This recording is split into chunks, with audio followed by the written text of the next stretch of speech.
inspection of Nora's face with a forlorn expression. She knew exactly what they were thinking when they wore that look. What a shame. She'd be so pretty without those scars. But this man hadn't responded with the too bad, so sad expression.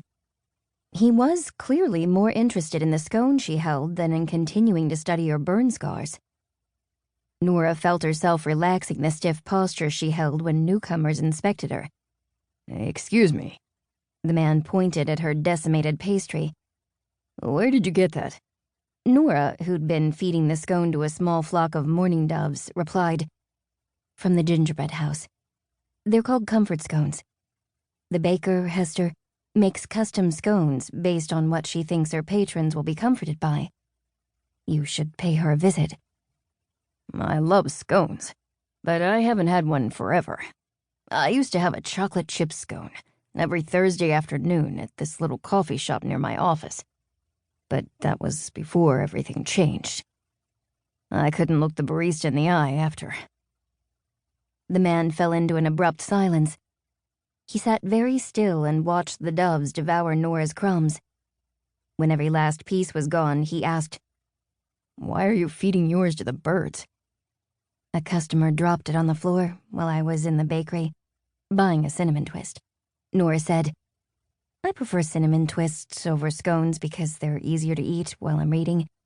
That's my main priority when it comes to food. Other people are obsessed with calories, nutritional value, antioxidants. I look at food and wonder, can I eat that without having to put my book down?" This elicited a small smile from the man. He pointed at the yellow building with a cobalt blue trim and doors on the far side of the park. The former train depot, which had been converted into a bookshop, possessed an air of charming dilapidation. "So I take it you hang out there pretty often?" He said. "I do." Dusting crumbs from her hands, Nora added, "Miracle Books is my store." Hearing this, the man pivoted to face her. The sudden movement startled the doves, and they took off in a burst of alarmed coos and whooshing wings. "An African-American woman working at the thermal pools told me about the resident bibliotherapist. Was she talking about you?" Nora saw the need in the man's eyes.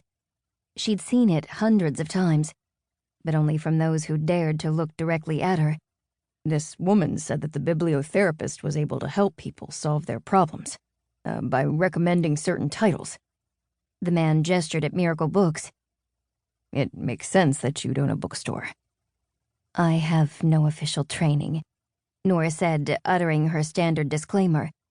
"Before I came to Miracle Springs, I was a librarian. I haven't taken a single course in psychology. I've never done any formal counseling." The man frowned in confusion.